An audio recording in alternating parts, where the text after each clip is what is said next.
Salut internet et bienvenue dans une nouvelle vidéo. Aujourd'hui je vous retrouve dans une vidéo dans laquelle je vais vous parler d'inspiration. Alors cette vidéo ne va pas se tourner autour de l'inspiration de façon concrète. Je ne vais pas par exemple vous dire je lis tel ou tel magazine, je vais sur tel ou tel site pour chercher l'inspiration. Mais ça va plutôt être une vidéo qui va se concentrer autour des étapes post-recherche de l'inspiration, dans le sens où je vais vous expliquer moi ce que je fais pour préparer mon esprit à recevoir de l'inspiration et pour préparer également mon corps à se sentir inspiré. Parce que je pars du principe que si vous êtes dans une vie qui est relativement négative, que vous êtes chargé en stress, que vous êtes chargé en ondes négatives ou même que vous ayez un entourage qui est relativement néfaste pour vous, vous aurez beau aller sur Pinterest pendant des heures et vous n'arriverez pas à créer.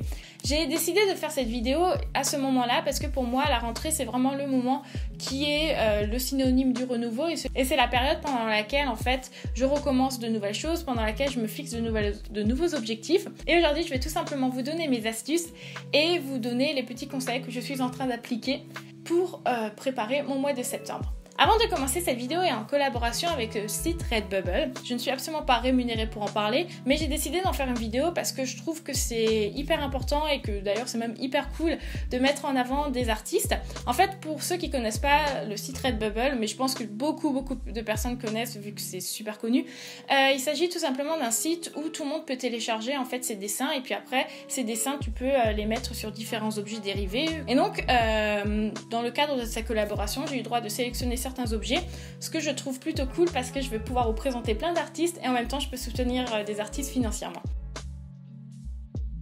Une des premières choses que je fais à l'approche de la rentrée, c'est lister tous mes objectifs.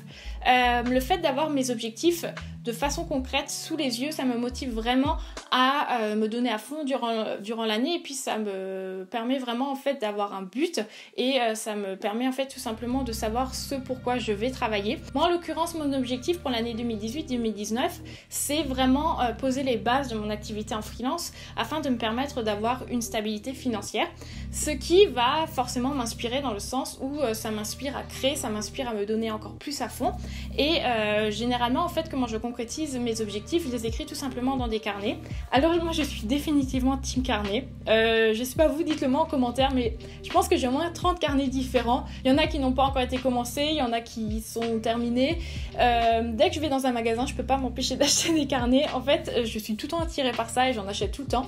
Ensuite, concernant les objectifs, vous pouvez notamment en mettre certains par rapport à la création. Vous pouvez vous lancer des défis. Je sais pas, si par exemple vous êtes étudiant et que vous avez un boulot à côté, que vous avez vraiment très peu de temps pour vous, mais qu'en même temps vous aimez créer, vous pouvez par exemple vous donner comme objectif, ok, j'essaie de faire au moins un dessin par semaine. Ensuite, vous pouvez vous faire des objectifs comme je fais un dessin par jour. Il y a par exemple au mois d'octobre ce défi qui s'appelle le Inktober, qui est de dessiner tous les jours pendant un mois un dessin. Mais vous pouvez vraiment essayer de vous fixer des objectifs qui sont en rapport avec la création et qui vont forcément du coup vous inspirer. Une deuxième chose qui m'aide beaucoup à me sentir inspirée, c'est tout ce qui est l'exploration et la découverte de nouveaux lieux. Si vous êtes étudiant et que vous êtes amené à aller dans une autre ville ou même un autre pays si vous êtes chanceux, cette année va vraiment vous permettre de vous sentir stimulé créativement. Si maintenant vous n'êtes pas amené à étudier dans une autre ville ou dans un autre pays, vous pouvez bien évidemment vous permettre de temps en temps quelques jours à l'extérieur de votre ville. Aujourd'hui c'est hyper simple de voyager pour peu cher, on peut prendre des bus pour quelques euros, on peut aller dans une autre ville à 1 ou 2 heures de chez nous. Et puis juste le fait d'être dans une autre ville, même si c'est pas forcément une ville énorme, c'est pas New York, c'est pas Paris, mais juste le fait d'être dans une autre petite ville, de voir les gens, et ben ça t'inspire beaucoup.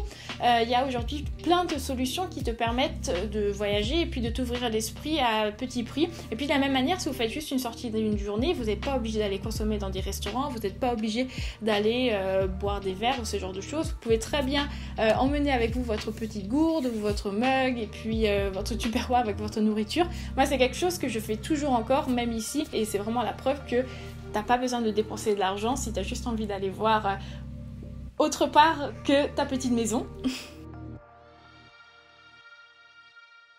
Qui dit nouvelle ville ou nouveau pays dit forcément logement étudiant. Vous allez peut-être être amené à être soit dans une chambre chez l'habitant, soit une chambre étudiante, une colocation ou un studio. ou autre, moi lorsque j'étais étudiante, j'étais dans une chambre étudiante de 9 mètres carrés et figurez-vous que ça a été une super expérience parce que j'ai beaucoup aimé avoir mon petit cocon chez moi. Pour moi, lorsque tu recommences à zéro dans un studio et tout, je pense que c'est hyper important de créer un environnement qui te permet de te sentir inspiré. Mais je pense qu'on n'a pas besoin de mettre énormément de budget dans la décoration. Je vous recommande vraiment d'utiliser des alternatives, notamment comme des plantes, parce que pour moi, déjà rien que le fait d'avoir des êtres vivants autour de moi, je trouve ça hyper cool d'être entourée de plantes. Ensuite, une autre chose que j'utilise, c'est mes propres dessins. Je décore ma chambre avec mes propres dessins aussi, parce que ça m'inspire le fait de voir que j'ai déjà réussi à créer ça. Il y a plein de petits sites sur internet, dont notamment Redbubble, où vous pouvez acheter des cartes, où vous pouvez acheter des toiles, des choses que des artistes ont créées. Et je vous recommande vraiment à soutenir les artistes en achetant certaines de leurs choses. Ça coûte pas forcément super cher. Moi d'ailleurs, j'ai ma boutique en ligne, je vous le mettrai en barre d'infos si vous avez envie d'acheter certaines de mes illustrations pour décorer vos chambres. Pour moi, un autre point qui est hyper important dans le nettoyage de l'esprit afin de pouvoir accueillir l'inspiration, c'est de faire le tri. Pour ce qui est des affaires, généralement, je regarde mes habits, ceux que je porte pas, ceux que je pourrais donner, ceux qui sont vraiment abîmés, que en l'occurrence, je vais jeter. J'en vends aussi certains sur internet et puis une fois de plus ça te fait un petit peu d'argent avec lesquels tu peux réinvestir dans d'autres choses comme notamment du matériel pour dessiner. Pour ce qui est des réseaux sociaux, c'est quelque chose que je fais aussi généralement par phase, pas tout le temps à la rentrée, je le fais aussi durant l'année, c'est-à-dire je vais me poser, je vais regarder tous mes comptes Instagram que je suis et quels sont ceux qui m'apportent rien, quels sont ceux aussi qui m'apportent des ondes négatives, parce que par exemple des fois tu t'en rends pas compte, mais le fait de voir des gens qui ont des vies absolument incroyables ou des nanas qui ont des corps absolument incroyables, tu te sens un peu nul et tu te sens rabaissé dès que tu vois une photo, ça tu vires pour uniquement te concentrer sur le positif. Dans cette démarche de tri, il faut aussi partir du principe qu'il y a certaines choses qu'on ne va pas forcément jeter, mais avec certains accessoires ou certaines astuces, on peut tout simplement le remettre au goût du jour. Je vous recommande vraiment d'aller voir les stickers sur Redbubble, il y en a vraiment qui sont hyper jolis, et notamment celui de cet artiste que je vous mettrai en barre d'infos, que je trouve vraiment trop mignon.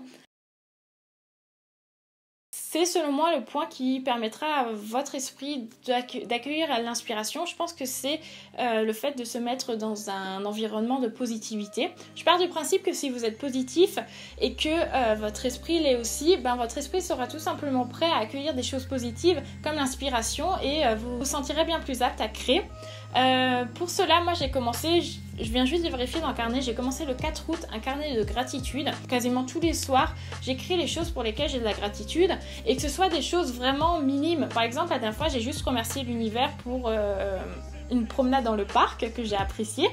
Et je pense que c'est vraiment hyper important de se rendre compte de la chance qu'on a. Même si vous vous dites que vous avez une vie pourrie, vous avez quand même plus que au moins la moitié de la planète, à savoir que vous avez au moins un toit et que vous avez au moins de quoi pouvoir vous nourrir. Et même là, vous regardez cette vidéo sur un portable ou sur votre ordinateur, donc vous avez déjà accès à des choses que la plupart des personnes n'ont pas accès. Et donc du coup, moi c'est un truc que je fais quasiment tous les jours, c'est juste remercier l'univers et avoir de la gratitude pour toutes les choses que je possède. À côté de ça, j'ai envie de limiter ma consommation de plastique aussi et mes déchets de manière générale.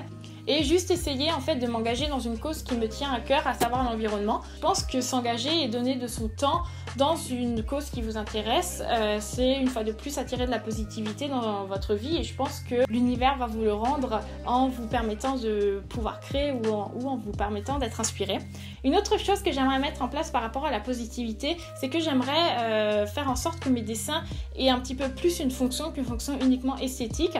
Je me suis rendu compte qu'en publiant cette illustration sur Instagram par rapport au body shaming pour les personnes minces, qu'il y a eu énormément de retours et à l'heure actuelle c'est la photo qui est le plus likée sur mon compte Instagram et j'aimerais beaucoup faire des dessins qui dénoncent certaines choses par rapport à la femme d'une manière générale et ça c'est une chose sur laquelle il faudrait vraiment que j'essaie de travailler cette année. Voilà pour toutes ces petites choses que je fais afin de préparer mon esprit à recevoir l'inspiration. J'espère que cette vidéo vous aura aidé. Si vous avez des projets pour cette année, n'hésitez surtout pas à me faire part de vos projets. En tout cas, j'espère que cette vidéo vous aura beaucoup aidé à vous sentir plus positif. Je vous ferai du coup une deuxième vidéo par rapport à l'inspiration où cette fois-ci, je vous expliquerai de façon concrète quelles sont mes sources d'inspiration. Mais je pars du principe qu'il faut d'abord se nettoyer, qu'il faut d'abord préparer son esprit à recevoir l'inspiration. Et du coup, comme à mon habitude, je vous remercie de m'avoir écouté. Merci pour les 3500 abonnés, ça me fait hyper plaisir de voir qu'on est de plus en plus nombreux sur cette chaîne et si vous voulez acheter certaines de mes illustrations, je vous mettrai le lien en barre d'infos. Dans tous les cas, on se revoit très bientôt et continuez à être positif.